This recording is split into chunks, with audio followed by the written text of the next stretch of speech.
గురుబ్రహ్మ గురు విష్ణు గురుదేవో మహేశ్వర గురు సాక్షాత్ పరబ్రహ్మ తస్మై శ్రీ గురవే నమః. నగురోరధికం నగురోరధికం నగురోరధికం నగురోరధికం శివశాసనతః శివశాసనతః శివశాసనతః శివశాసనతః బ్రహ్మానందం పరమసుఖదం కేవలం జ్ఞానమూర్తి ద్వంద్వాతీతం గగన సదృశం తస్వమస్యాదిలక్ష్యం ఏకం నిత్యం విమలమచలం సర్వది సాక్షిభూతం భావాతీతం త్రిగుణరహితం సద్గురుం తన్నమామి. అఖండమండలాకారం వ్యాప్తేన చరాచరం తత్పదం దర్శితం యేన తస్మై శ్రీ గురవే నమః. ఓంకారపీఠ సిద్ధాంతం బ్రహ్మ విద్నోపదేశిక శ్రీమన్నారాయణం సూర్యం సద్గురుభ్యో నమో నమః. యాజ్ఞవల్కం చ జనకం సుఖం సాందీపమేశం కృష్ణం చ అర్జునం సమయుక్తయుద్ధవం చ సద్గురుభ్యో నమో నమః. బ్రహ్మానంద యోగేంద్రం రామానంద జ్ఞానేశ్వర సకజానంద యోగేశ రామావధూత గురుం భజామి. అంబికా శివయోగినం ఏమన యోగి సద్గురుం నిరంజన వెంకయార్య తిరువెంగళ గురుం భజామి.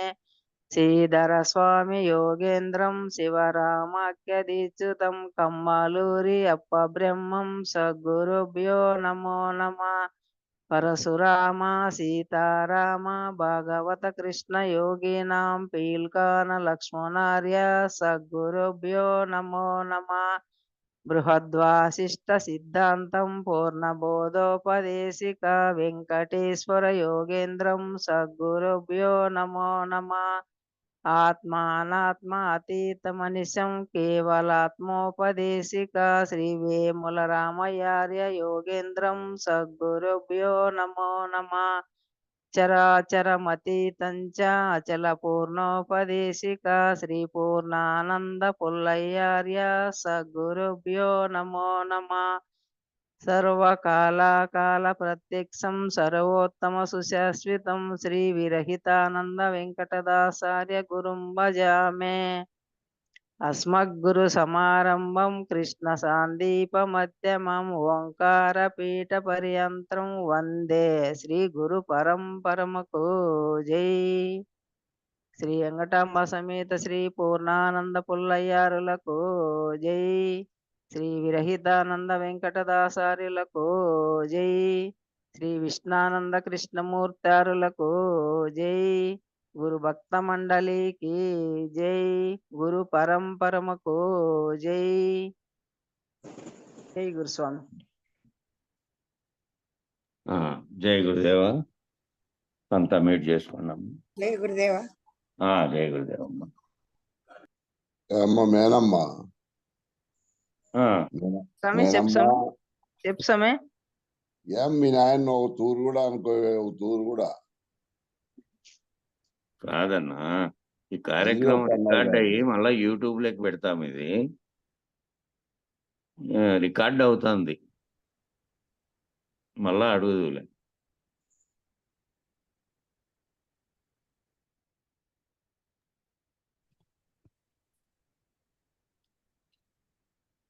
జై గురు.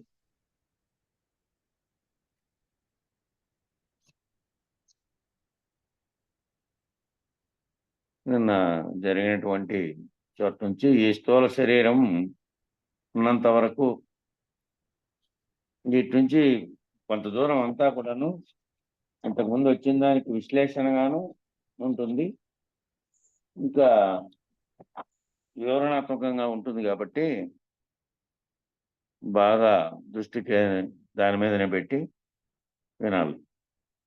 ఈ స్థూల శరీరం ఉన్నంత వరకు జాగ్రత్త అవస్థ అంతా కూడా ప్రతిరోజుది కూడా నిన్నటి పేరానే చదువుతున్నా. అటు నుంచి అయితే సులభంగా కింద ఇప్పుడు వచ్చే అంశం అర్థమైపోతుంది. ఈ స్థూల శరీరం ఉన్నంత వరకు జాగ్రత్త అవస్థ అంతా కూడా ప్రతిరోజుది కూడా ఆ జాగ్రత్త అభిమాని అయిన విశ్వనికి అంటే ఏదైతే విశ్వసిస్తున్నారో జాగ్రత్త అవస్థలో వానికి జాగ్రత్త అవస్థకు అభిమాని అయినటువంటి విశ్వనికి సత్యంగానే ఉంటుంది.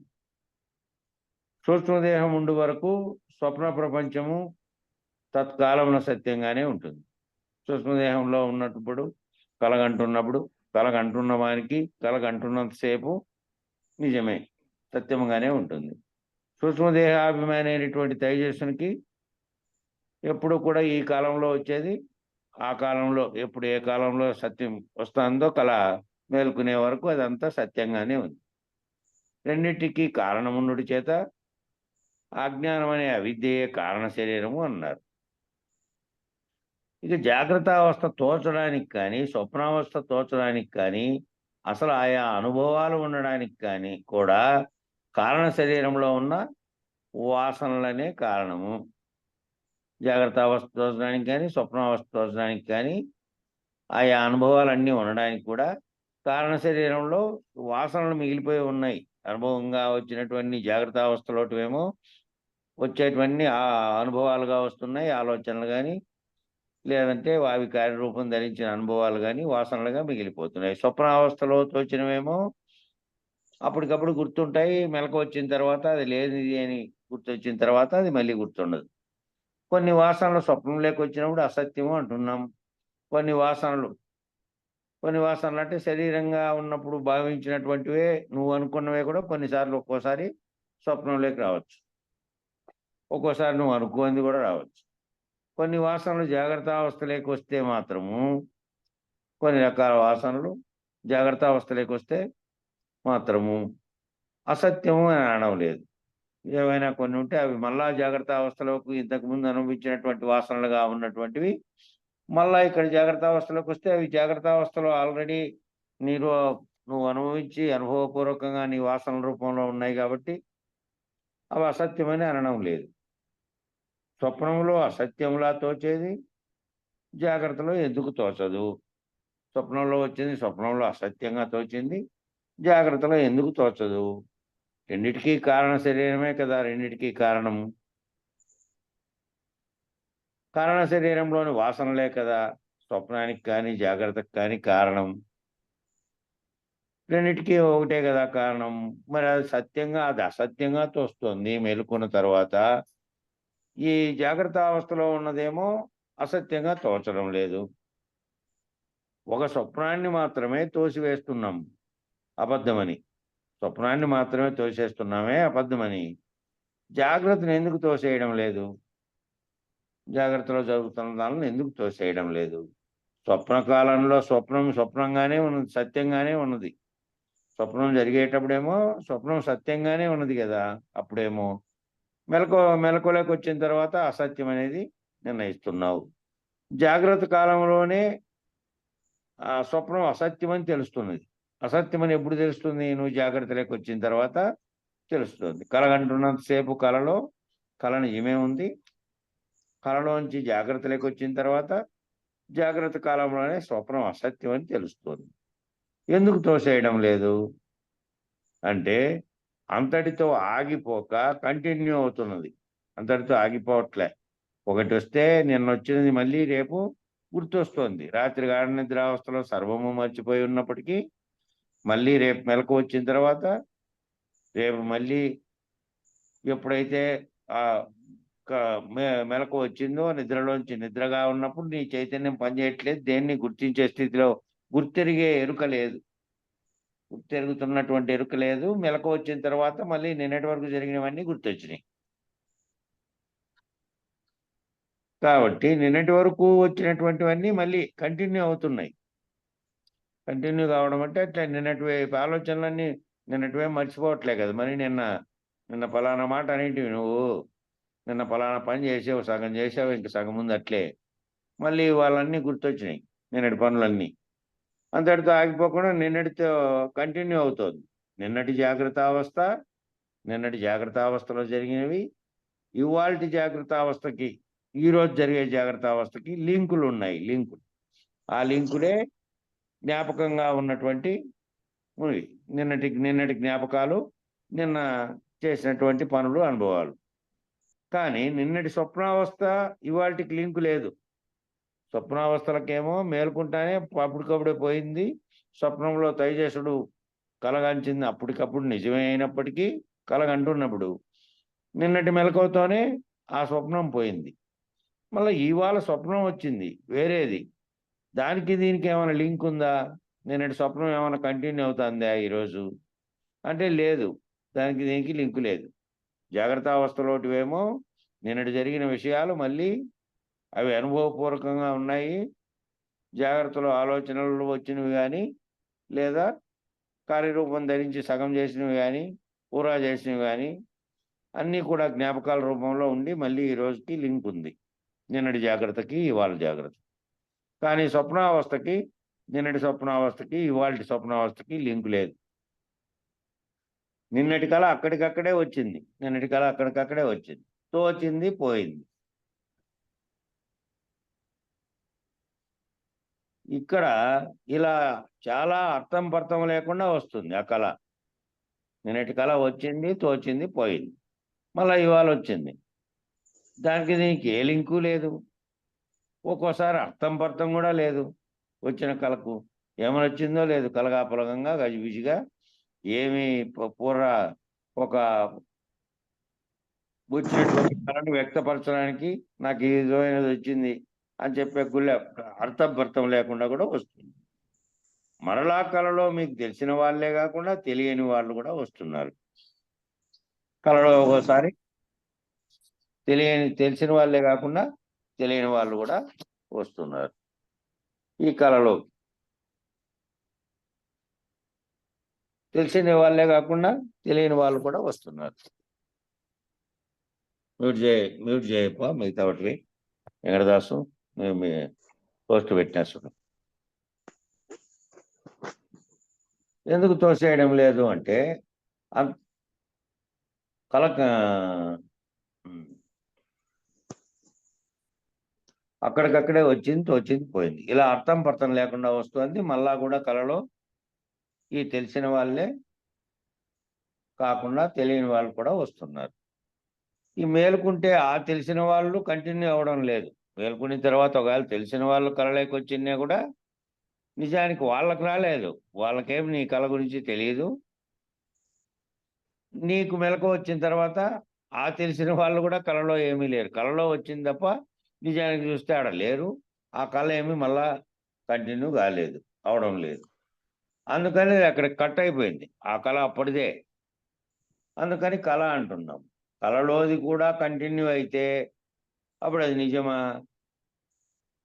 కళలోడిది కూడా ఒకవేళ నిన్న కొంచెం కళ వచ్చింది, నిన్నలాంటి కళే ఇవాళ వచ్చింది అనుకో. ఒకవేళ నిన్నలాంటి కళ ఇవాళ వచ్చినా కూడా అది నిజమా? కళే కాబట్టి నిన్నలాంటి కళ ఇవాళ వచ్చినా కూడా దాని కంటిన్యూ మాత్రం ఇది కాదు. ఎప్పటికప్పుడు ఎప్పుడు కళ వచ్చినా కూడా కళ ఏ విధంగా ఉన్నా కూడా అబద్ధమే. నిన్నటి కళలాగే ఈరోజు కళ ఉన్నా కూడా నిన్న కళలో ఏవో జరిగిన ఇలాంటివే ఇవాళ వచ్చినా కూడా కళే అబద్ధం అనేటువంటిది ఎలా ఉన్నా కూడా అబద్ధమే. కళ కంటిన్యూ అయితే యోగ వాసిష్టంలో ఒక కలగన్నవాడు ఆ కళలో ఉన్నవాడు మెలకు వచ్చి చూస్తే ఆ కళలో ఉన్నవన్నీ ఉన్నాయి. అతనికి కళ అనుభవం ఇంకా ఉంది. ఎక్కడో జరిగేది కూడా కళలో తెలుస్తుంది. అలాగే భవిష్యత్తు కూడా కళ ద్వారా తెలుస్తుంది. ఆ రకంగా కళలు సత్యం అవుతాయి. కళ కంటిన్యూ అయితే, కళ అట్లే కంటిన్యూ అయితే అది యోగ వాసిష్టంలో ఒక కలగన్నవాడు ఆ కళలో ఉన్నవాడు మెలకు వచ్చి చూస్తే ఒక కలగన్నాడు. ఆ కళలో ఉన్నవాడు మెలకు వచ్చి చూస్తేనేమో ఆ కళలో ఉన్నవన్నీ ఉన్నాయి. మళ్ళా కళ వచ్చింది ముందుగా. ఇక్కడ జాగ్రత్త అవస్థలో ఏవి కలగన్నాడో ఉన్నాయి. అతని కళ వల్ల ఏమైందంటే కళలో వచ్చింది, అది నిజంగానే ఉంది, అది అనుభవంగా ఉంది. జాగ్రత్త అవస్థలో ఎక్కడో జరిగేది కూడా అతనికి కళలో వస్తూ ఉంది. అట్లా భవిష్యత్తులో కూడా ఏం జరుగుతుంది అనేది కూడా తెలుస్తోంది. కొందరి కళలు వచ్చి ఇట్లా జరిగినట్టుగా వస్తే మళ్ళా కొన్నాళ్ళకి అది నిజమైనట్టుగా వస్తాయి. ఆ కళల గురించి దాంట్లో ఒక యోగ వాసిష్ట కథలో ఉంది. యోగ వాసిష్ఠి కథలు అని ఒక చిన్న బుక్ ఉంటుంది. ఒక పెద్దదేం కాదు, మళ్ళా పెద్దదేం కాదు. ఎప్పుడైనా మీరు ముఖ్యమైనటువంటి గ్రంథాలయాల్లో దాంట్లో దొరుకుతుంది. అది యోగ వాసిష్ఠి కథలు. అవన్నీ కథల రూపంలో వశిష్ఠునికి రామునికి మధ్య జరిగినటువంటి అవి కథల రూపంలో ఉన్నాయి. సులభంగా అర్థమయ్యే కోసం ఆత్మజ్ఞానం కథల రూపంలో వెలుబుచ్చారు. అందువల్ల ఎవరైనా తీసుకోండి. దాంట్లో ఈ కళ వస్తే ఆ కళ మళ్ళీ జరిగినట్టుగా రాబోయే కాలంలో జరిగే విషయాలు తనలో కళలో వచ్చింటే మళ్ళీ కొన్నాళ్ళకి అనుభవపూర్వకంగా నిజమైనట్టుగా ఉన్నటువంటి కళల గురించిన కథ ఒకటి ఉంది అందులో. అది రోజు విచారణలో పెట్టుకొని ఒక నెల రోజులు చదివాం మేము ఇంట్లో. అది యోగ వాసిష్ఠి కథలు పుస్తకం పేరు. కావాలంటే మళ్ళా ఊరికి పోయిన తర్వాత ఫోటో పెడతా, ఊరికాడే ఉంది అది. ఆ విధంగా ఆ పుస్తకంలో ఈ విధంగా కళ ఒక అతనికి వస్తూ ఉంటుంది. ఆ వస్తున్నది కళ వచ్చిందే, నాకు ఇది ఏంటి ఇట్లా వచ్చింది కళ అనుకొని చూస్తే ఈరోజు కళలో చూసిన మరుసటి వస్తువులన్నీ కూడా అవి ప్రత్యక్షం అవుతున్నాయి. తనకు ఎక్కడో చోట తారసిల్లుతున్నాయి. అట్లాగే ఈ రోజు ఒక కళ వచ్చింటే ఎప్పుడో ఏదో జరిగినట్టుగా కొన్నాళ్ళకు జరుగుతోంది అది నిజంగానే. ఈ విధమైనటువంటి ఆ కళలు వచ్చింది దాని గురించిన కథ అది. అట్లా అంటే ఈ మూడవస్థల యొక్క అభిమానులకు సాపేక్షకంగా చూసి నిర్ణయించుకుంటున్నావు. మూడవస్థల్లోని మళ్ళీ పోల్చుకుంటున్నావు, సాపేక్షకంగా చూస్తున్నావు. ఈ కళలో వచ్చిన దాన్ని, మెలకువలో జాగ్రత్తలో జరుగుతున్నటువంటి దాన్ని, గాఢ నిద్రావస్థలు ఏమీ తెలియకపోవడాన్ని, అట్లా మూడింటిని చూస్తున్నావు. ఓసారి అసత్యమన్నావు, ఓసారి సత్యమన్నావు. ఎప్పుడైనా కూడా నీకు వచ్చిన కళ్ళలోంటివి ఏవైనా కొన్ని కనుక జరిగితే సత్యమన్నావు. పారమార్థిక చింతన వస్తే బ్రహ్మ సత్యం జగన్మిథ్య అన్నావు.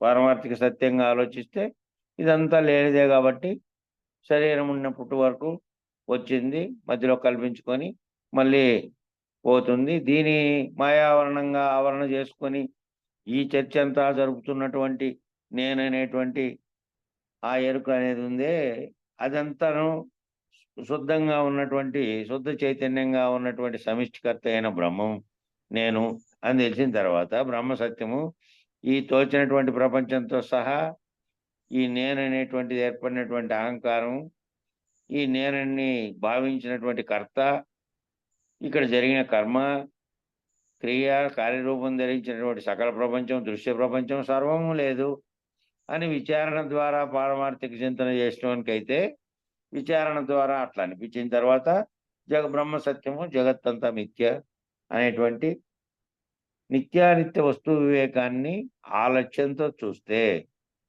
ఆ లక్ష్యంతో చూడాలి. ఏ లక్ష్యంతో అంటే నిత్యానిత్య వస్తు వివేకం అనేటువంటి సాధకుడుగా ఉన్నవాడు నిత్యమేది అనిత్యమేది అనే విచారణ ద్వారా తెలుసుకుంటాడు. కాబట్టి ఆ లక్ష్యంతో చూస్తే నీకు పారమార్థికమైనటువంటి సత్యం తెలుస్తుంది. అసలైన పరమార్థం ఏమిటి మనకు అంటే ఆ లక్ష్యం తెలియడం కోసమే ఈ విచారణ అంతా చేస్తుంది. పారమార్థిక సత్యం తెలియడం కోసం. పారమార్థిక సత్యం తెలిస్తే ఆ భావనలో కనుక ఉంటే ఈ వచ్చేటువంటివన్నీ ఈ మూడింటిని, ఈ మూడవస్థలను కానీ, ఈ సకల దృశ్య ప్రపంచాన్ని కానీ, నీలో కలుగుతున్న సర్వభావాలను కానీ ఇవన్నీ లేనివే, ఇవన్నీ కేవలం లేనివే. ఇవి కూడా జాగ్రత్త అవస్థలో సుదీర్ఘంగా కలుగుతున్నటువంటి కళ. ఈ మూడవస్థలు కూడా కళే అనేటువంటి భావనలో ఉంటావు. పారమార్థిక సత్యం తెలుస్తుంది అప్పుడు నీకు. ఈ రెండింటికి కారణమైన అవిద్య కారణ శరీరం అనబడుతుంది.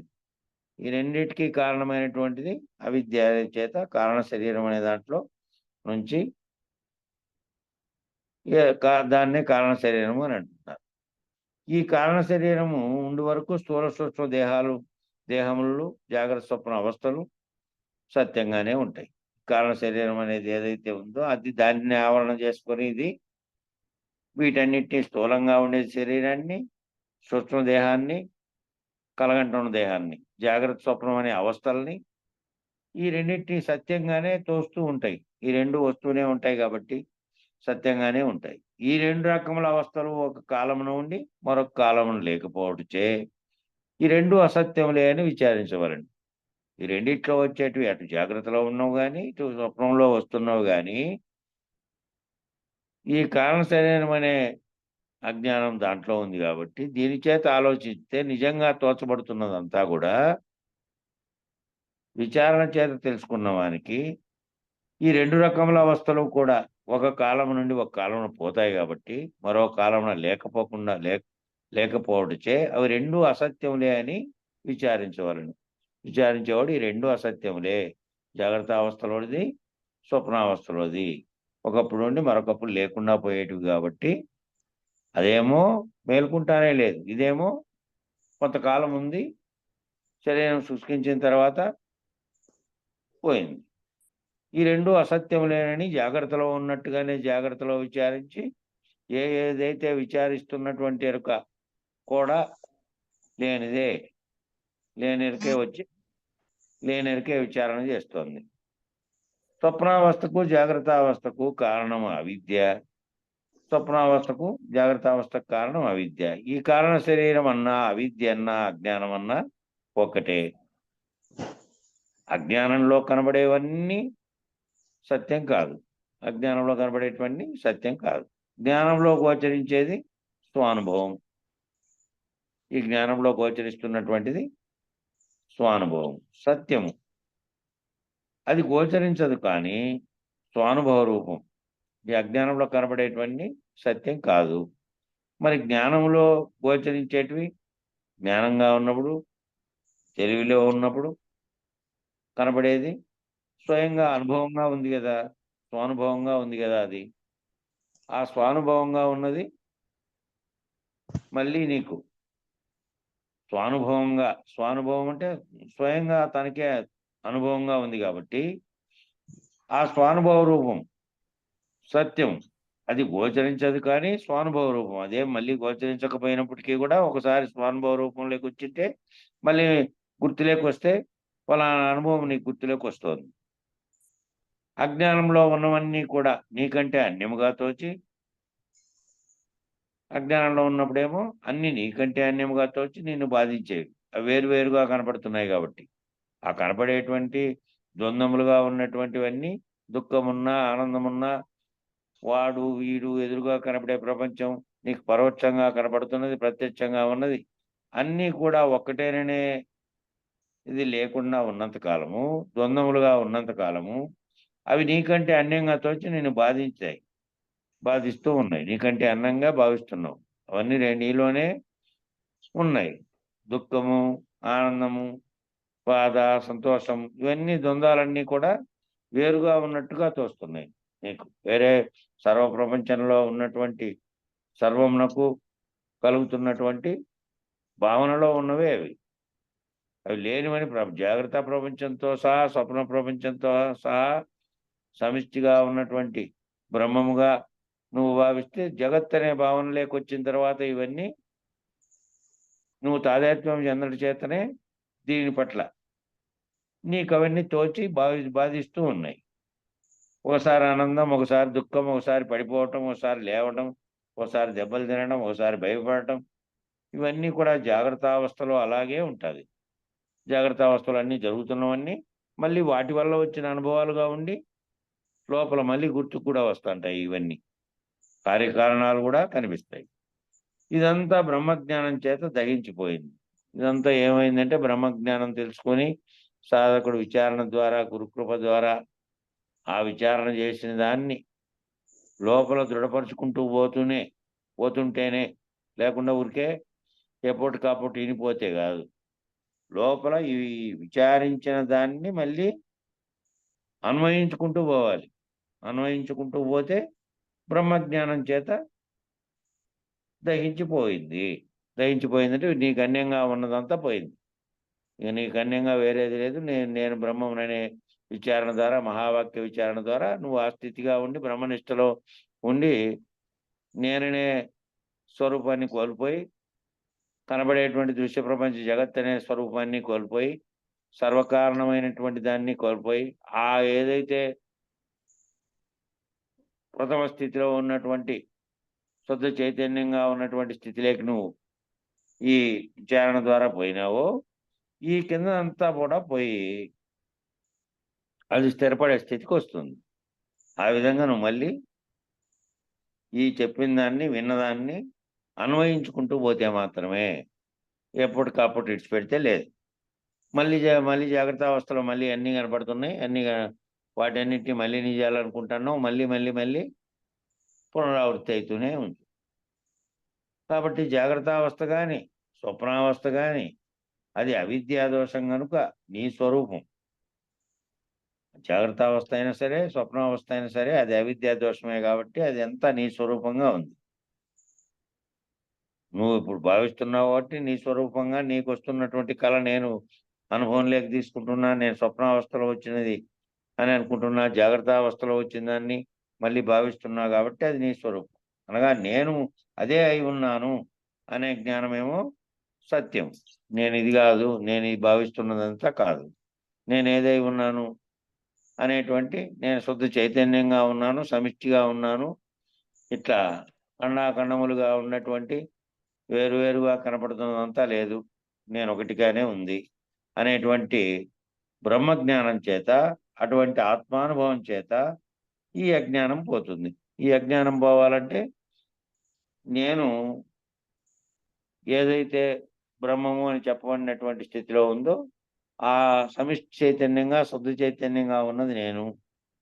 ఎప్పుడైతే జగత్ భావంలోకి దిగొచ్చానో మలిన చైతన్యం అయింది. అది మలినపు ఎరుక అని వచ్చింది, అనేక సార్లు విన్నారు. ఆ మలినపు ఎరుక కాకుండా ఉంటే నేను అదే అయి ఉన్నాననేటువంటి బ్రహ్మనిష్టలో ఉంటే అటువంటి బ్రహ్మజ్ఞానం చేత, అటువంటి ఆత్మానుభవం చేత ఈ అజ్ఞానం అంతా పోతుంది. ఈ నేననేటువంటి ప్రత్యేకమైనటువంటి భావన, నీకంటే అన్యముగా వేరుగా తోస్తున్నటువంటి భావనలు, ఇదంతా పోయి అజ్ఞానం పోయినప్పుడు ఈ జీవితం అంతా కూడా జీవితంలో అన్ని మూడవస్థలు ప్రతిరోజు జరుగుతున్నాయి. కళ వస్తే రావచ్చు, లేకుంటే లేదు ఒక్కోసారి. కానీ ఇది కళే. అదేమో ఓ రోజు వచ్చింది, ఓ రోజు రాలేదు. ఈ జాగ్రత్త అనేదేమో రోజు జరుగుతుంది. మెలకు వచ్చినప్పటి నుంచి జరుగుతుంది, మళ్ళీ రాత్రి నిద్రపోయే వరకు. ఆ నిద్ర ఏమో గాఢ నిద్రావస్థలో ఇవన్నీ మర్చిపోయి లేని స్థితిలోకి, సర్వమును గుర్తెరిగే స్థితిలోకి లేకుండా పోతుంది. మళ్ళీ మెలకు వచ్చిన తర్వాత మళ్ళీ ఈ అవస్థలన్నిటినీ, ఈ రెండు అవస్థలని తెలుసుకుంటోంది. నిద్రపోయిన విషయాన్ని తెలుసుకుంటోంది, జాగ్రత్తలో ఉన్న విషయాన్ని తెలుసుకుంటోంది, కళలో వచ్చిన విషయాన్ని కూడా తెలుసుకుంటోంది. ఇదంతా కూడా అజ్ఞాన కార్యమని, ఈ జీవితం అంతా కూడా ఈ విధంగానే జరిగిపోతూ ఉందని, అజ్ఞాన కార్యమని, అజ్ఞానంతో కూడిందని తెలుస్తుంది. విచారణ చేత నువ్వు తెలుసుకుంటూ పోతే ఈ జరిగినటువంటి మూడవస్థల్లో వచ్చేటువంటి కూడాను కేవలం కల వంటివే. ఈ మూడవస్థల్లో వచ్చేటువంటి కూడాను కేవలం అజ్ఞానంతో కూడిందని తెలుస్తుంది. దానికి ఇప్పుడు నువ్వేం చేస్తావు? ఇదంతా తెలిసిన తర్వాత ఏం చేయాలి నువ్వు అంటే, సాక్షీభూతంగా అంటకుండా, అసంగంగా ఏమి జరిగినా పట్టించుకోకుండా నీ స్వరూపంలో నీ ఆత్మనిష్టలో నీవు ఉండి ఆనందానుభవంలో ఉండాలి. నువ్వు అప్పుడు ఏం చేయాలి నువ్వు అంటే, దీనిలన్నిటితో తాదాత్మ్యం చెందితే దీనిలోకి ఉండేటువంటి అన్నీ ఉన్నాయి. ఆనందం ఉంది, మళ్ళీ ఆనందంతో తాదాత్మ్యం చెందావు. కాసేపు పోయిన తర్వాత ఏదో బాధాకర విషయం వచ్చింది, దుఃఖం చెందావు. మళ్ళా కాసేపు పోయిన తర్వాత ఇంకో రకమైనది వచ్చింది. ఏ రకమైనటువంటి అనుభవాలతో వచ్చినా కూడా వాటితో అంటితే అవన్నీ నీకు అంటుతున్నాయి. నువ్వు వాటితో అంటకుండా అసంగంగా ఏమి జరిగినా కూడా సాక్షిభూతంగా అన్నిటినీ గుర్తెరుగుతున్నటువంటి చైతన్యంతో, ఏ చైతన్యం అయితే సమిష్టిగా ఉండి వీటన్నిటితో తాదాత్మ్యం చెందకుండా ఉండి బ్రహ్మజ్ఞానంలో, బ్రహ్మనిష్టలో నేను అదే ఉన్నాను అనేటువంటి స్థితిలో కనుక ఉంటే, అసంగంగా ఉంటే, వాటితో తాదాత్మ్యం చెందకుండా ఉంటే, నువ్వు పట్టించుకోకుండా ఏం జరిగినా కూడా నీ స్వరూపంలో, నీ ఆత్మనిష్టలో ఉంటే నీవు ఆనందానుభవంలో ఉండాలి. ఈ విషయాలలోకి ఎప్పుడైతే మళ్ళీ తాదాత్మ్యం చెందితే అన్నీ ఉన్నాయి. దుఃఖము, బాధ, ఆనందము, సుఖము అన్ని సర్వమునకు అతీతంగా ఉన్నటువంటి అసంగంగా ఉన్నటువంటి స్థితిలో ఉండాలి. అశరీర గురుమూర్తి ఏ విధంగా ఉంటాడు? కళ్ళు ఎదురుగా ఎన్ని జరుగుతున్నప్పటికీ, ఆ జరుగుతున్న దాన్ని తాను భావిస్తున్నప్పటికీ, తన ముందరే అవన్నీ జరుగుతున్నప్పటికీ, మళ్ళా దానితో పాటు ఎవరో ఎదురొచ్చి మాట్లాడిస్తే తాను కూడా స్పందించినప్పటికీ, మొత్తం జరుగుతున్న సర్వ వ్యవహారము కూడా తాత్కాలిక సత్యంగానే, సర్వ వ్యవహారము కూడా నిజానికి సత్యం కాదు. సర్వ వ్యవహారము అసత్యమైనటువంటి భావనలో ఏ విధంగా ఉంటాడో ఆ విధంగా నీవు కూడా ఏం చేయాలంటే ఆ విధంగా ఆత్మజ్ఞానం చేత ఆత్మజ్ఞానం అనే ఆత్మనిష్టలో నీవు ఉండి ఆనంద అనుభవంలో ఉండాలి. దీంతో లేదు. దీనిలన్నిటితోనూ జగత్తుతో కలుగుతున్నటువంటి వాటిని భావించడం కానీ అనుభవాలుగా పెట్టుకోవడం కానీ లేదు.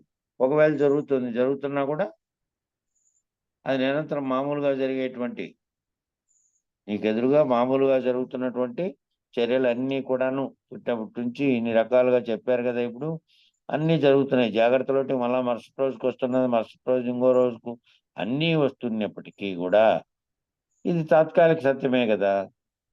శరీరం ఉండి నీ ఉండి భావిస్తేనే అవన్నీ జరుగుతున్నాయి. అట్లాగే స్వప్నంలోటివి లేవు. ఈ మూడింటిని కనుకుంటున్నటువంటి సాక్షి రూపంలో ఉన్నటువంటి వాడు మళ్ళీ కిందికి దిక్కుండా ఆత్మస్వరూపంగా ఉండి, ఆ ఆత్మస్వరూపంగా ఉన్నది సమిష్టిగా ఉన్న సర్వజీవుల్లోనూ ఉంది. ఈ సర్వజీవుల్లో సమిష్టిగా ఉండడానికి కారణమైనటువంటి బ్రహ్మం అనే శుద్ధ చైతన్యం స్థితిలో కూడా అది ఇక కిందికి దిగొచ్చిన తర్వాత కదా అన్నీ ఒక్కటొక్కటిగా ఏర్పడినవన్నీ కూడా లేవు. సమిష్టి చైతన్యంగా ఉన్నప్పుడు ఇవన్నీ లేనే లేవు.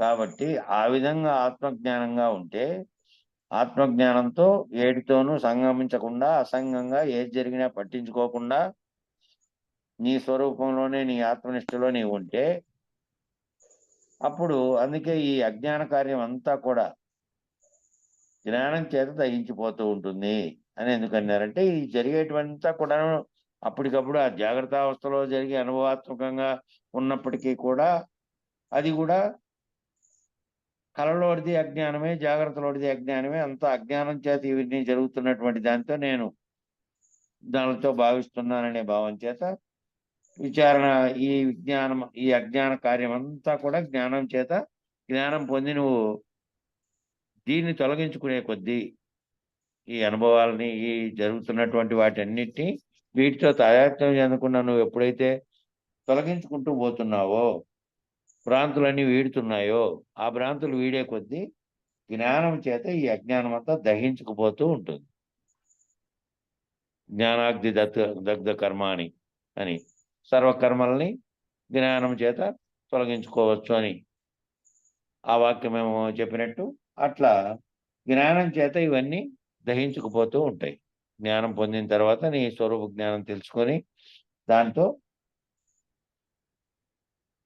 ఆ అర్థం అయ్యే కొద్దీ ఒక్కొక్క భ్రాంతి విడిపోయే కొద్దీ నేను శరీరం అనే భావనను పోయే కొద్దీ దీనితో తాదాత్మ్యం చెందకుండా అశరీరంగా అసంగంగా ఉండే కొద్దీ ఒక్కొక్క దాంట్లో నుంచి బయటపడి నువ్వు సర్వము ఇవి జరుగుతున్నా కూడా నీ ముందుగానే జరుగుతున్నప్పటికీ నువ్వు దాంతో దహించకపోకుండా దాంట్లోకి అజ్ఞాన కార్యంలోకి మళ్ళీ దిగిరాకుండా ఉన్నటువంటి స్థితిలో ఉంటే ఈ జ్ఞానం చేత అవన్నీ అజ్ఞానాలన్నీ భ్రాంతులన్నీ దహించుకుపోతూ ఉంటాయి. కావున బ్రహ్మమే మిగిలి ఉండును. బ్రహ్మం మాత్రమే మిగిలి ఉంటుంది. నువ్వు కూడా దాంట్లోనే ఉన్నావు. నువ్వు అదే బ్రహ్మం అనే స్వరూపంలోనే ఉన్నావు. ఆత్మ అనే తురియ జ్ఞానంలో మేల్కొంటే, ఆత్మ అనేటువంటి తురియ జ్ఞానంలో మేల్కొంటే మూడవస్థలకు సాక్షిగా ఉన్నటువంటి, మూడవస్థల్ని తెలుసుకుంటున్నటువంటి, మూడవస్థలకి పక్క నుండి మూడవస్థల్ని గమనిస్తున్నటువంటి సాక్షిగా ఉంటే, ఆ తురియ జ్ఞానంలో మేల్కొంటే మూడవస్థలు కూడా అసత్యమేనని తెలుస్తుంది. తురియ జ్ఞానంలో మేల్కొన్న వారికి మూడవస్థలు అసత్యమే అని తెలుస్తుంది. ఇప్పుడు సాక్షి ఎక్కడున్నాడు? ఆత్మజ్ఞాని, బ్రహ్మజ్ఞాని జాగ్రత్త అవస్థలో, స్వప్నావస్థలో, సుషుప్నావస్థలో కూడా సాక్షిగానే ఉన్నాడు. ఆత్మజ్ఞానిగా ఉన్నవాడు శరీర భావన లేనటువంటి వాడు తాను ఆత్మస్వరూపాన్ని గుర్తెరుగుతున్నటువంటి చైతన్యాన్ని అని బ్రహ్మజ్ఞానంలో ఎవరైతే జాగ్రత్త అవస్థలోది, స్వప్నావస్థలో, సుషుప్తావస్థలో జరిగే మూడింటిని కూడా గుర్తెరిగి ఆ మూడు కూడా అసత్యమైనటువంటి భావనలో ఉన్నవాడు సాక్షిగానే ఉన్నాడు. ఈ మూడవస్థల్ని తెలిసినా మూడవస్థల్ని గుర్తెరుగుతున్నటువంటి తురియ స్థానంలో ఉన్నటువంటి వానికి మూడవస్థలుగానే అసత్యంగానే కనబడతాయి కాబట్టి మూడవస్థల్లో కూడా ఉన్నాడు. మూడవస్థలలో గుర్తెరిగి మూడవస్థలు కూడా అబద్ధమైన జ్ఞానంలో ఉన్నాడు. అట్టి పరిపూర్ణమైన ఎరుకతో శుద్ధ చైతన్య అనుభవంతో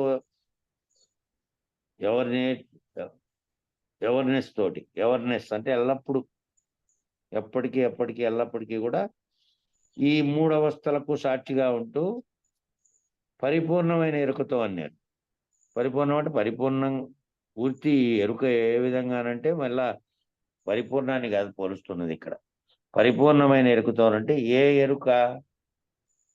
ఎరుక అయితే శుద్ధ చైతన్యంగా ఉన్నటువంటి స్థితిలో ఎరుక వచ్చిందో మళ్ళీ ఆ ఎరుక మలినపుటి ఎరుకగా మారి ఈ అన్నిటికీ సృష్టికి కారణమై మళ్ళీ దీంతో తాయాత్వం అన్నిటికీ కారణమవుతుందో అట్లా కాకుండా ఏదైతే పరిపూర్ణమైన ఎరుక మొదట పుట్టినటువంటి శుద్ధ చైతన్య అనుభవంతో వచ్చినటువంటి దాంతో నువ్వు ఎప్పుడు కూడా మూడవస్థల్లో ఉన్న మూడవస్థలకి సాక్షిభూతమైన తురియ స్థానంలో ఉన్నప్పటికీ కూడా శుద్ధ చైతన్య అనుభవంతో ఎవర్నెస్ అంటే ఇంకా దానికి ముందు వెనుకలు లేవు.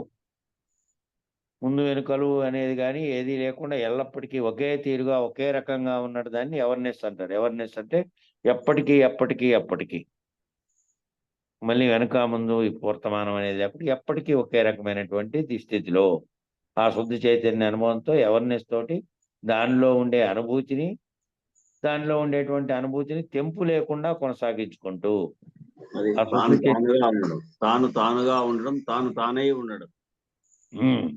తాను తానైనటువంటి శుద్ధ చైతన్యమైనటువంటి స్థితిలో మళ్ళీ వ్యవహారంలో మళ్ళీ ఉండే దానిలతో కనుక ఏ విధమైన తాజాత్మత వచ్చినా కూడా ఆ శుద్ధ చైతన్య అనుభవం ఎవర్నెస్ అనేది పోతుంది. మళ్ళా ఎవర్నెస్ అంటే మళ్ళీ కిందికి పైకి ఆది అంతముల వైపు కుంగోదానికి భావాలు లేకే పోనటువంటి ఎప్పటికీ ఒకే రకమైనటువంటి దానితో ఎప్పటికీ ఒకే రకంగా ఉండేటువంటి దానిలో ఉండే అనుభూతిని తెంపు లేకుండా కొనసాగించుకుంటూ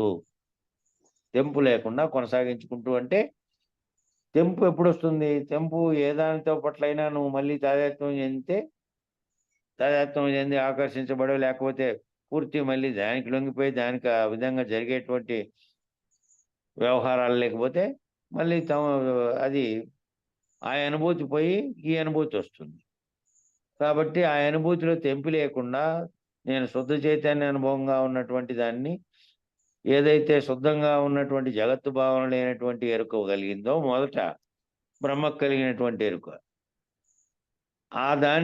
ఆ భావనలో ఉంటూ ఈ మూడవస్థల యొక్క వ్యవహారాన్ని ఉపాధికి కలిగే సుఖదుఖ బాధలను కూడా ఈ మూడవస్థల యొక్క వ్యవహారాన్ని కూడా ఈ ఉపాధి అనే శరీరానికి కలుగుతున్నటువంటి సుఖదుఖ బాధలను కూడా ఉదాసీనంగా సాక్షిభూతంగా చూస్తూ ఉంటాడు. ఎప్పటికీ ఒకే రకంగా రెండిటికి ఏదన్నా జరగని సుఖం కలగని దుఃఖం కలగని శరీరానికి వచ్చే నొప్పులు కానీ దానితో కలుగుతున్నటువంటి బాధలు కానీ అన్నిటి పట్ల కూడా ఉదాసీనంగానే ఉంటాడు. సాక్షిభూతంగా ఉంటాడు. ఇదే అవస్థాత్రయ సాక్షి. ఈ మూడవస్థలకి సాక్షిగా ఎవరైతే దాంతో స్పందించకుండా దుఃఖం కలగని సుఖం కలగని ఆనందం కలగని బాధలు కలగని ఏది కలిగినా కూడా దానితో తాదాత్మ్యం చెందకుండా ఉదాసీనంగా సాక్షిగా పైనుండి గమనిస్తున్న వాడి కింద జరుగుతున్న వ్యవహారాన్ని గమనిస్తూ ఉంటాడే దానిలోకి అతీతంగా అంటకుండా వాడున్నట్టు సాక్షిభూతంగా ఉదాసీనంగా ఉంటే ఆ ఉదాసీనంగా ఉన్నటువంటి అదే అవస్థాత్రయ సాక్షి. మూడవస్థలని గుర్తిస్తున్నటువంటి సాక్షి. మూడవస్థల్లోని వ్యవహారాన్ని అంతటిని గుర్తిస్తూ దానితో అంటకుండా ఉన్నటువంటి సాక్షి. ఆత్మసాక్షి అంటే కూడా అదే ఆత్మస్థితిలో ఉండి మనసు, బుద్ధి, చిత్తం, అహంకారము, దానితో కూడినటువంటి సర్వేంద్రియాలు చేస్తున్నటువంటి సర్వభావనలకి అతీతంగా వాటిని కేవలం సాక్షి రూపంగా ఉండి గుర్తెరుగుతున్నటువంటి ఆత్మసాక్షిగా ఉంటే అది ఆత్మసాక్షి. అట్టి స్థితిలో ఎవరైతే ఉంటారో ఆ స్థితి మార్పు చెందక ఉండే తురీయ స్థితి. అటు స్థితిలో ఎవరైతే ఉన్నారో ఆ స్థితిలోంచి మార్పు గనక చెందకపోతే, జాగ్రత్త అవస్థలో ఉన్నప్పుడు విషయాలన్నీ జరుగుతున్నప్పుడు కూడా మార్పు చెందకుండా ఉంటే తురీయ స్థితి అది. తురీయ స్థితిలో ఏ అవస్థలో ఏం జరిగినప్పటికీ మూడవస్థల్లో జరుగుతున్న దాన్నంతటినీ ఆ మూడవస్థల్లో జరుగుతున్న దానితో తాదాత్మ్యం చెందకుండా దాన్ని సాక్షిగా ఉండి గమనిస్తూ దాంట్లో మళ్ళీ సంగమించకుండా అసంగంగా దాంట్లో జాగ్రత్త అవస్థలో దుఃఖం ఏర్పడింది, బాధలు ఏర్పడ్డాయి, లేదంటే ఆనందం ఏర్పడింది, లేదంటే ఇంకా సర్వ వ్యవహారాలు జరిగినాయి, లేదంటే మళ్ళీ స్వప్నంలో వచ్చేవి, స్వప్నంలో వచ్చినవి మళ్ళీ కొన్ని అనుభవాలుగా వచ్చినాయి, లేదంటే అవి మళ్ళా గాఢనిద్రావస్థలో ఈ 2 అవస్థల్లో వచ్చినటువంటివన్నీ ఏమీ లేకుండా పోయినాయి. ఈ 3 దానుల్లో నుండి గుర్తించి 3 దానులకి సంగమించకుండా మూడిట్లో జరిగే సర్వ వ్యవహారాలు లేనివేననే భావనతో తురీయ స్థితిలో ఆత్మసాక్షిగా ఉంటే అది తురీయ స్థితి. అది దానిని ఏమన్నారంటే పారమార్థిక సత్తా అన్నారు. అంటే ఏ అవస్థలో ఉన్నప్పటికీ ఈ 3 అవస్థల్ని ఈ 3 అవస్థల్లో ఉన్నటువంటి వాటితో మార్పు చెందకుండా 3 అవస్థల్ని అవస్థాత్రయ సాక్షిగా ఉండి తెలుసుకుంటున్నటువంటి దాన్ని ఏమన్నారంటే పారమార్థిక సత్తా అన్నారు. పారమార్థికమైనటువంటి సత్తా అంటే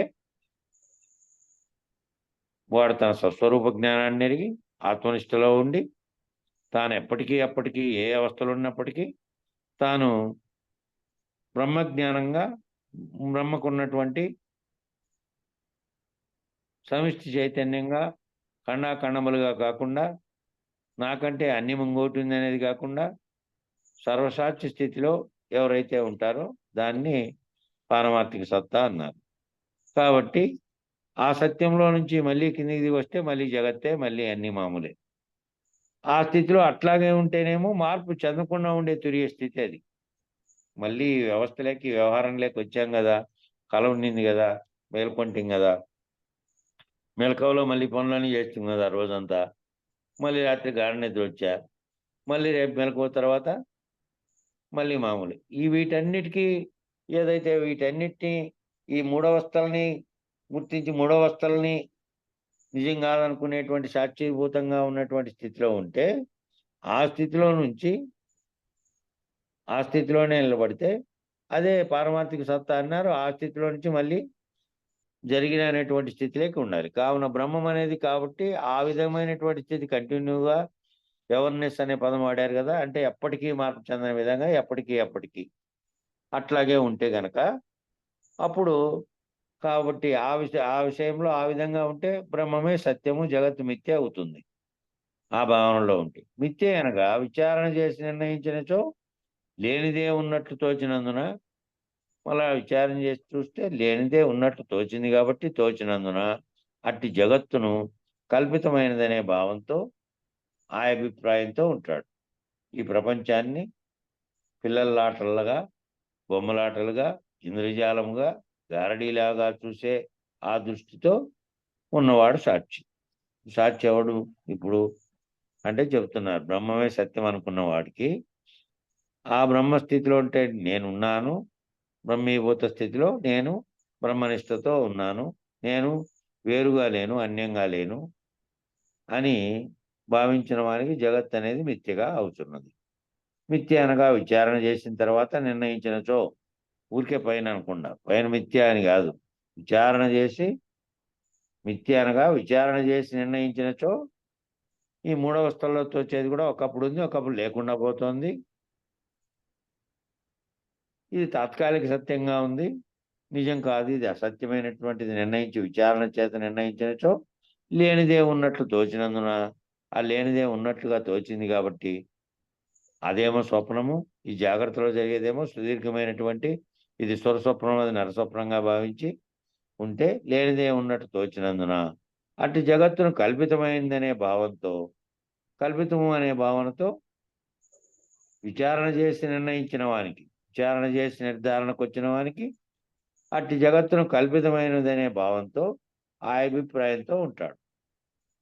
కల్పిత జగత్తులోనే కల్పితమైన భావనల్లో ఇవన్నీ కలుగుతున్నాయి అనే అభిప్రాయంతో ఉంటాడు.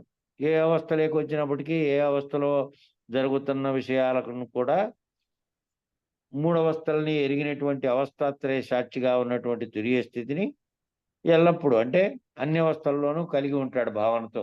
గాఢ నిద్రావస్థలో నువ్వు భావనలు లేవు కాబట్టి లేవు. ఈ మిగతా 2 దానాల్లో వచ్చే జాగ్రత్త స్వప్నాల్లో వచ్చేటువంటిని కూడా మళ్ళీ నువ్వు గుర్తెరుగుతున్నావు కాబట్టి ఆ గుర్తెరిగి నిర్ణయాత్మకమైన భావంతో ఇవి లేనివేననే భావనతో ఈ లేనివన్నీ కేవలం కల్పితమైనది లేనెరుక అనే మాయ చేత కనబడుతూ ఉన్నదనే భావనతో ఉంటాం. ఈ ప్రపంచాన్ని పిల్లలాట్లాగా వాడు ఎట్లా చూస్తాడు? అప్పుడు జరుగుతున్న వ్యవహారం మళ్ళీ జరుగుతున్నప్పుడు కూడా ఏమి జరిగినప్పటికీ కూడా దుఃఖంగా, ఆనందంగా, సుఖంగా, బాధగా, ఒక్కోసారి ఒక్కో రకమైనటువంటి ప్రకృతిలో జరుగుతున్నటువంటి దేహానికి కానీ భావనల్లో కానీ ఏ విధంగా జరిగినప్పటికీ అంతటినీ కూడా ఈ ప్రపంచాన్ని అంతటినీ కూడా అందులో జరిగే సర్వ విషయాలని ఏమనుకుంటాడంటే పిల్లలాటల్లాగా, బొమ్మలాటల్లాగా, ఇంద్రజాలికుడు ఇంద్రజాలం చేస్తూ ఉంటే రకరకాలవన్నీ కాసేపు కనపడి మళ్ళీ అవన్నీ అసత్యమైనట్టు, గారడీలాగా, గారడీ వాడు కదా పెట్టిలేక రాళ్ళేసి కాసేపు తర్వాత పైసలైనాయన్ని లేదంటే మళ్ళీ డబ్బులేసి మళ్ళీ తీస్తే రాళ్ళైనట్టు చూసేవారి దృష్టిలేక ఆ విధంగా వాడు చూపిస్తున్నాడు అంతే. నిజానికి లేవు. ఆ చూసే దృష్టితో ఉన్నవాడు ఈ విధంగా ఎవరైతే ప్రపంచాన్ని పిల్లలాటల్లాగా, బొమ్మలాటల్లాగా, ఇంద్రజాలంలో కనపడుతున్నటువంటి గారడీలాగా ప్రపంచంలో అన్నీ జరుగుతున్నప్పటికీ ఇది కూడా ఒక కలేనని చూసేవానికి వాని దృష్టిలో చూసే దృష్టిలో ఆ విధంగా చూసేవాడు ఆ దృష్టితో ఉన్నవాడే సాక్షి. దీన్నంతటినీ ఏమనుకోకుండా ఎవరైతే జరుగుతున్న సర్వవ్యవహారాన్ని ఒక గారడీలాగా, కలలాగా ఈ అన్నిటినీ కూడా ఎవరైతే లేకనే ఉన్నట్టు కల్పితమైనటువంటి జగత్తుగా తోస్తోంది అనే అభిప్రాయంతో దీని పట్ల స్పందించి దుఃఖంగా, బాధగా అది ఏ విధంగా కలుగుతుంటే భావనలు ఆ విధంగా మారకుండా అంతటినీ జరుగుతున్న సర్వ విషయాలని కూడా బొమ్మలాటల్లాగా, ఇంద్రజాలంలా, గారడీలాగా ఇదంతా కూడా ఒక కళలాగా చూసేవానికేమో ఆ దృష్టితో చూసేవాడే, ఆ దృష్టితో ఉన్నవాడే సాక్షి. ఆ దృష్టితోనే ఎల్లప్పుడూ ఉండేవాడు సాక్షి. ఒకచోట ఒకరి విషయంలో సత్యమైనప్పుడు అందరి విషయంలో అది సత్యమే. ఒకచోట ఒకరి విషయంలోనేమో సత్యమైంది, ఆ సత్యమేమో అందరి విషయంలో అది సత్యమే. అప్పుడు ఒక సామాన్యుడు బోధ చేత తుర్యానుభవం పొంది సద్గురు స్థితి పొందితే అందరూ అటువంటి సామాన్యులేగా. ఆయన అవగాలేంది నీవెందుకు అవ్వవు? నీవు కూడా అవుతావు. ఎప్పుడు ధైర్యం తెచ్చుకొని ఉపాయంతో సాధన చేయాలి. ఒక ఆయన సద్గురువు అయ్యాడు, ఆయన అంతకుముందు సామాన్యుడే కదా. ఆ భావన కలిగి ఒకసారి దాన్ని తెలుసుకోవాలనే విచారణ జోలికి పోయినప్పుడు ఏవేవైతే నీకు తోస్తూ వచ్చాయో ఆ తోస్తూ వచ్చినవన్నీ భ్రాంతులుగా తొలగిపోతూ వచ్చినాయో ఒక్కటొక్కటిగా, అంతకుముందు అవి నిజమని అనుకున్నావు కదా, అవన్నీ పోతే ఆ ఒక్కరి విషయంలోనూ ఏ విధంగా అయింది? మార్పు చెందినటువంటి స్థితిలో ఒక గురువును ఆశ్రయించి శిష్యుడయ్యాడు. శిష్యుడైన తర్వాత శుశ్రూషలు చేశాడు. శుశ్రూషలు చేసిన తర్వాత తాను అన్యంగా ఉండని స్థితిలో నుంచి తాను అసలైన గురుమూర్తి అయిండే స్థితిలోకి తాను కూడా పోయి తాను గురువుతో లీనమయ్యి తాను కూడా మళ్ళీ ఆ విషయాన్ని అవగాహన పొంది మళ్ళీ ఆ స్థితి పొందితే, సద్గురు స్థితి పొందితే ఓ సామాన్యుడే బోధ చేత తుర్యానుభవం పొంది మూడవస్థలకి అతీతంగా ఉన్నటువంటి సర్వసాక్షిగా ఉన్నటువంటిది నేను అని ఆ బ్రహ్మస్థితిలో నుంచి మళ్ళీ సద్గురు స్థితి పొందితే అంతటా ఉన్నటువంటి సద్గురు స్థితి ఏమిటి? సద్గురు స్థితి నిర్ణయాత్మకంగా మారినటువంటి తుర్యాతీతంగా ఉన్నటువంటి పరిపూర్ణం ఏదైతే ఎట్టి సంకల్ప వికల్పాలకు ఎట్టి పరిణామ వికారాలకు లేకుండా చావు పుట్టుకలకు కానీ జగత్తుకు కానీ జగత్తు పుట్టుకు సృష్టించడానికి సృష్టి లయం కావడానికి కూడా కారణం కాకుండా ఇది లేనప్పుడు కూడా అది ఎట్లాగే ఏ విధంగా ఉందో ఆ విధమైనటువంటి సద్గురువు ఆ విధంగా పరిపూర్ణ భావాన్ని పొందినటువంటి ఆ స్థితిలో ఉన్న సద్గురువు ఆ సద్గురు స్థితి కనుక తాను కూడా పొందితే ఈ శిష్యుడు కూడా పొందితే అందరూ అటువంటి సామాన్యులే కదా. మరి అప్పుడు అంతకుముందు ఆ గురువు అయినా ఆ శిష్యుడైనా అంతకుముందు జగత్తు నిజమని భావనలతో భ్రమించినప్పుడు జగత్తు నిజము, జగత్తులో కలిగే భావాలు దుఃఖాలు అన్నిటినీ కూడా పొందావు జగత్తులో ఉండి జగత్తుతో తాయత్వం చెందినప్పుడు. ఈ స్థితిని పొందినప్పుడు సద్గురు స్థితి పొందిన తర్వాత నువ్వు మీ సద్గురువు ఇద్దరు కూడా శిష్యులే, ఇద్దరు గురువులే, ఇద్దరు శిష్యులే. అదే మనసుతో గురువును రమించడం, మనసుతో గురువును రమించడం వల్ల ఆ స్థితినే పొందుతావు. అంతే. పొందినప్పుడు ఆ పొందక ముందు ఉన్నప్పుడు ఇద్దరు సామాన్యులే కదా. ఆ పొందక ముందు పొందిన తర్వాత పొందావు. అది జ్ఞానంతో విచారణ చేసుకుంటూ వచ్చిన తర్వాత నువ్వు ఆ విధమైనటువంటి సద్గురు స్థితి పొందాలంటే నువ్వు గురువుని చేరి ఆ బోధ చేత సామాన్యుడిగా ఉండి నువ్వు బోధ చేత తుర్యానుభవం పొంది నీకు బోధించినటువంటి సద్గురు స్థితి నువ్వు కూడా పొందితే అంతకుముందు సామాన్యుడిగా ఉన్న వాళ్ళే కదా, సామాన్యులే కదా. ఇప్పటి వరకు ఆయన అవగాలేంది నీవెందుకు అవ్వవు? ఆయన అయ్యాడు, ఆయన ఏంటే నువ్వెందుకు కాలేదు? మరి నీవు కూడా అవుతావు. ధైర్యం తెచ్చుకొని, అంటే ఏదానికి అధైర్యపడకుండా నిజాన్ని గ్రహించడానికి అనేకమైనటువంటి అధైర్యాలు వచ్చేటివి కూడా ఉంటాయి, ఏవేవో. వాటన్నిటితోనూ భావించకూడదు. ఉపాయంతో సాధన చేయాలి. ఉపాయంతో ఈ సాధన అనేది చేస్తూ నువ్వు నిర్ణయాత్మకంగా భావించాలి.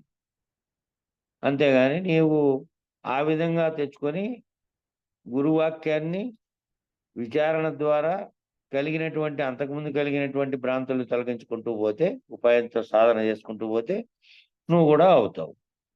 మరి ఇవన్నీ ఈ చెబుతున్నటువంటి నేను బుద్ధరాజు శతకంలో వస్తున్నటువంటి అనేకమైనటువంటి అంశాలు, చక్రాలు, వాటికి ఉన్నటువంటి అధిష్టాన దేవతలు, వాటికి కల్పించబడినటువంటి సర్వము ఆ విచారణ పరంగా అట్లా కనుక ప్రతి విషయాన్ని అంటే యమనియమాది సర్వమును చెప్పారు. అప్పట్లోనూ సిద్ధి ఇవన్నీ చెప్పారు, సిద్ధులను గురించి అన్నిటి గురించి చెప్పారు, చక్రాల గురించి చెప్పారు. అంతకుముందు భావించినటువంటి పురాణాల్లో అంశాలు కూడా చెప్పారు. అవన్నీ నిజం కాకపోయినప్పటికీ చెప్పారు. వాటితో పదార్థం చెందావు అని అంటే పరిస్థితి ఏమిటంటే ఒక 100-200 సంవత్సరాల క్రితము అంతకుముందు వేదాలను కానీ వేదాంతాన్ని కానీ లేదా అందులోని అంశాలను కానీ నువ్వు దాని గురించి కనీసం టచ్ చేయాలంటే ఆ సమీపంలోకి పోవాలంటే కూడా వాళ్ళందరూ చదువుకున్న వాళ్ళు తప్ప మిగిలిన వాళ్ళు పోలే. అప్పట్లో కొన్ని 100 సంవత్సరాల క్రితం వరకు కూడా అంతా కూడాను చదువు అంటే మామూలుగా కూడా కాకుండా గ్రాంధికంగాను సంస్కృత పరంగా శాస్త్ర పురాణాలను ఎరిగిన పరంగా చదివేటువంటి స్థితిలో ఉన్నారు వాళ్ళందరూ. అప్పట్లో వాళ్ళందరూ వెళ్ళారు. అప్పుడు అలాంటి వాళ్ళకి మాత్రమే అబ్బింది. తర్వాత రాను ఏమైంది?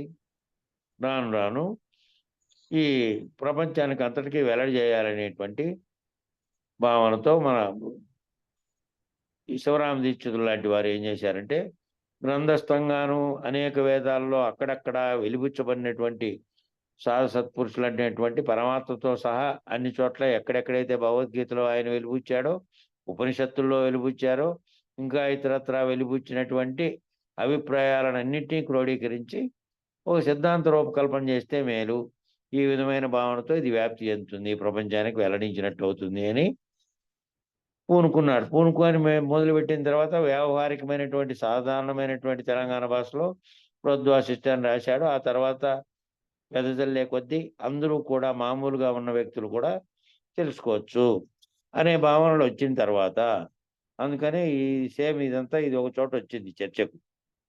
ఎక్కడొచ్చింది అనేది, ఏ గ్రంథంలో వచ్చింది అనేది కూడా మళ్ళీ నేను దాన్ని చూసి చెప్తా. ఆ గ్రంథంలో అక్కడ వచ్చినటువంటి చర్చలో ఏముందంటే, మరి ఇవన్నీ జీవితకాలం అంతా కూడాను చదువు రానటువంటి వాడు, మామూలుగా ఉన్నటువంటి వాడు ఏ విధంగా ఇవన్నిటినీ ఎక్కిపోతాడయ్యా? ఎట్లా పోతాడు? ఎట్లా పోయి తెలుసుకోగలుగుతాడు? ఇది మామూలు విషయం కాదు.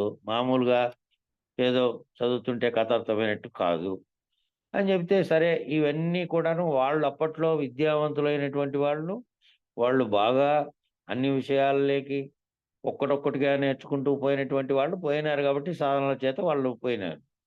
కాబట్టి ఇప్పుడొచ్చేటువంటి ఒకవేళ చదువు రాని వాళ్ళకి చెప్పాల్సింది ఆ గురువు నేర్పుగా చెప్తాడు. ఏం చెప్తాడు? ఉన్నదొకటి, లేనిది మిగతాదొకటి. ఈ లేనిదంతా ఏ విధంగా కల్పింపబడిందో, లేనిది ఏ విధంగా నీకు తోస్తోందో ఆధ్యారోప అపవాదముల చేత, ఉపమానాల చేత, దృష్టాంతాల చేత చెప్పుకుంటూ వెళ్ళి 2 లక్ష్యాలు. ఒకటి ఉన్నది, ఒకటి లేనిది. లేనిదాన్ని పోగొట్టుకోవడం, ఉన్నది ఏమిటో తెలుసుకోవడము, దాంట్లో స్థిరపడడం. దాన్ని తెలుసుకున్న దాన్ని కూడా లేనటువంటి స్థితిలో పోవడం. దీన్ని భావపరంగా అర్థం చేయడానికి కొంతమందికి చదువు రాదు కాబట్టి వాళ్ళు నేనెప్పుడబ్బా అప్పుడు తెలుసుకునేది, నేనే విధంగాను అంటే, అట్లా లేనోళ్ళు కూడా ఏ విధంగా భావనలు లేకపోయినారు, ఏ విధంగా చదువు రాకపోయినా కూడా పోయినారు.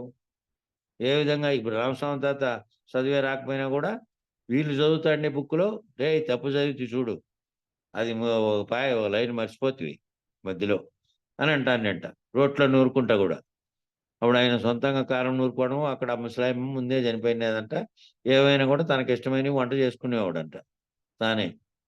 అట్లా ఉండే స్థితిలో ఆ రోట్లో నూరుకుంటూ ఉండి, ఈళ్ళు చదువుతా ఉంటే మొన్నటిదాకా లచ్చానలమ్మాయి అత్త కూడా చెబుతాండే. ఏదైనా గాని దూరంలో ఉన్నా కూడా ఏది తప్పయిందో అటుండి చెబుతాండంట. అట్లాగా వచ్చింది అంటే అదంతా వచ్చినటువంటి అనుభవ జ్ఞానంగా వచ్చినటువంటి వాళ్ళకి నిరంతరం మనసులో అదే ఉంది కాబట్టి ఆ విధంగా మార్పు చెందుతూ అట్లా వచ్చారు. కాబట్టి ఉపాయంతో సాధకుడనేవాడు ఆ గురువాక్యాన్ని, ఆ గురు సేవలో ఉండి తెలుసుకుంటూ ఏ విధంగా సామాన్యుడిగా నిన్నటి వరకు నీ గురువు కూడా సామాన్యుడే. మనకు బోధించిన గురువులంతా సామాన్యులుగా ఉండి, మామూలు జగత్ అనే భావనలో ఉన్నోళ్ళే వాళ్ళు ఒక్కటొక్కటిగా వదిలించుకొని, మళ్ళీ ఆ భావాన్ని ఆ స్థితిలోకి పొంది, మళ్ళీ నీకు తెలియజెప్పారు. కాబట్టి ఇది ఒకప్పుడు అసత్యంగా తోచింది. ఒకప్పుడు సత్యమైనటువంటి దాన్ని గమనించకుండా అసత్యమైన దాన్ని గమనించి దాంతో తాదాత్మ్యం చెందావు. భ్రాంతులు విడిపోయిన తర్వాత గురుకరుణ చేత ఆ స్థితికి పొందుతావు. కాబట్టి ఇందులో నేను సామాన్యుడిని, వాళ్ళు గొప్పోళ్ళు, వాళ్ళంతా చాలా చదివిన వాళ్ళు. చాలా చదివినవాడున్నాడు. ఇప్పుడు చాలా చదివినోళ్ళంతా పోయి పెద్ద పెద్ద పీఠాధిపతులయ్యి ఉన్నారు గానీ, ఏం చేస్తున్నారంటే దీన్ని ఉపయోగించుకొని దానికి వాళ్ళకేందో వాళ్ళలో ఉండేటువంటి కోరికలను తెచ్చుకునే స్థితికి పోతున్నారు గాబట్టి, అట్లా చాలా చదివాడు, చాలా స్థాయికి పోయినా కూడా ఈ స్థితి ఏమో తెలదు. ఈ స్థితి అచల పరిపూర్ణాన్ని ఎరిగించే గురువుల దగ్గర మాత్రమే ఈ విధమైనటువంటి సర్వభ్రాంతుల్ని వదిలించి, నీ స్వరూపాన్ని ఎరిగించి, నువ్వు గూడా లేనిది ఏ విధంగా అయితావో, నువ్వు గూడా ఏ విధంగా రహితమైతావో, మళ్ళీ ఈ జన్మ కర్మల ముడిలో నుంచి విడిపోతావో, దాన్ని తెలిపగలిగినటువంటి స్థితి ఇక్కడ దగ్గరుంది. ఈ గురువు దగ్గర గాబట్టి, ఈ ఈ సాధన నువ్వు ఉపాయంతో చేయాలి. ఆ గురువు దగ్గరికి పోతున్నప్పుడు, ఆ గురువాక్యాన్ని వింటున్నప్పుడు బోధ చేత తుర్యానుభవం పొంది సద్గురు స్థితి నువ్వు పొందితే, నువ్వు గూడా సద్గురువు అయినటువంటి స్థితిలోకి పోతావు. నీకున్నటువంటి నేను సామాన్యుడిని, నేను ఈ స్థితిలో ఉన్నాను, నేను చదువు పెద్దగా రాదు, నాకిది లేదు, అది లేదు, దాంతో పనిలే. నీ భావన నిరంతరము దాని మీదే. ఇక పక్కకు పరలని స్థితిలో నుంచి నిరంతరము అదే స్థితిలో ఆ గురువాక్యాన్ని పట్టుకొని గనక సాధన చేసుకుంటూ, ఆ సాధనను మళ్ళీ మానేసే స్థితి, సాధన లేని స్థితి నీకే అర్థమైపోయి నువ్వు గూడా సద్గురువైతే సద్గురువులో లీనమైతావు.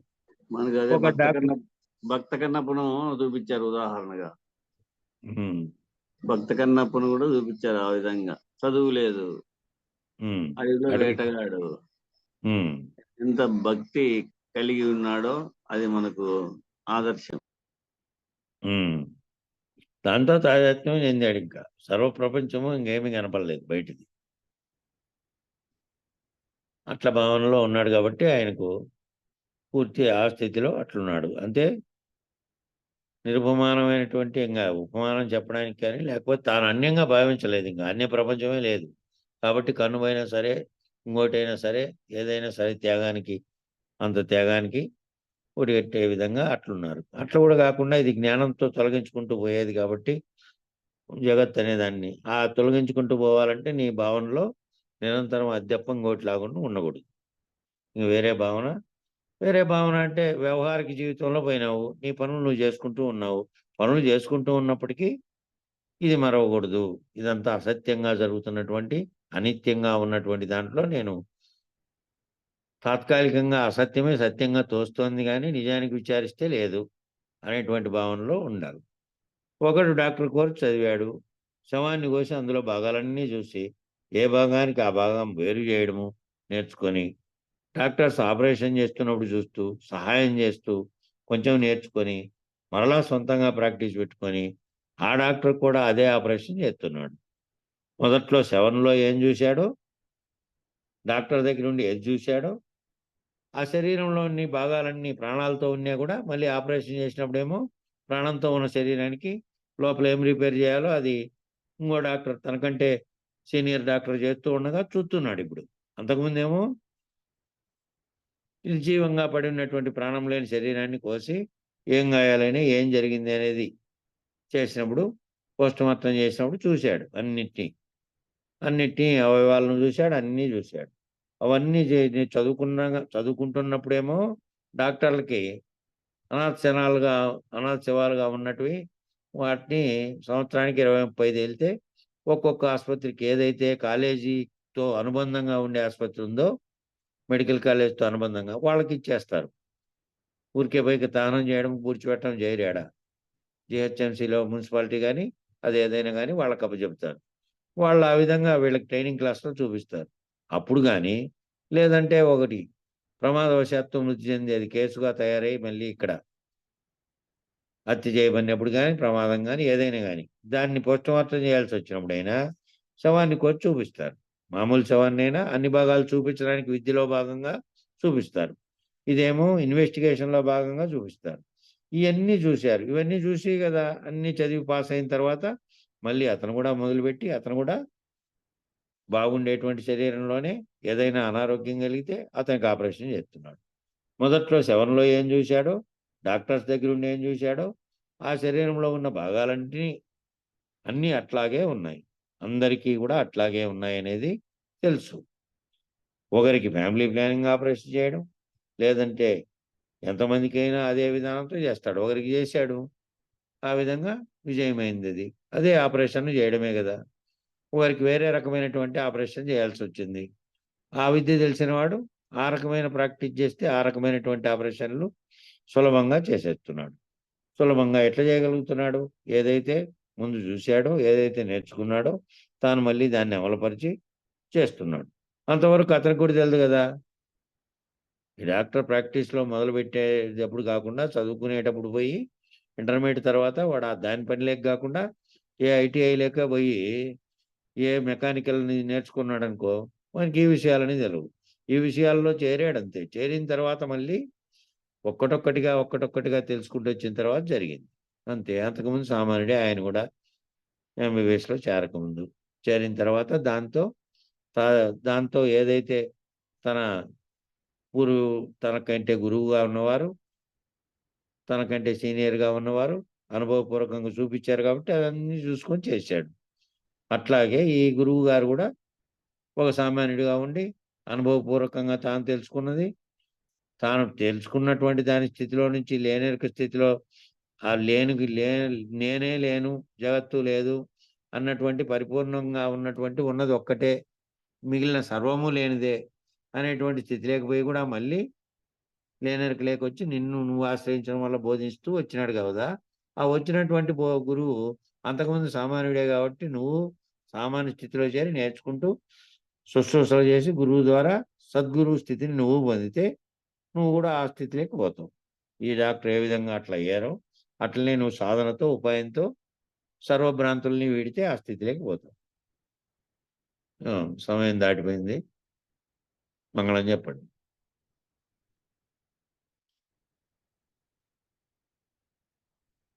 మంగళం చెప్పమ్మా మీనమ్మ. చెప్తా స్వామి. శ్రీ పూర్ణానంద పుల్లయారులకు జై, శ్రీ విరహితానంద వెంకటదాసారులకు జై, శ్రీ విష్ణానంద కృష్ణమూర్తారులకు జై, సదనాతీతానంద సంజీవయారులకు జై, మంగళం గురుదేవాయ మహనీయ గుణాత్మనే సర్వలోక శరణ్యాయ సాధు రూపాయ మంగళం. ఓం శాంతి శాంతి శాంతి. జై గురుస్వామి. జై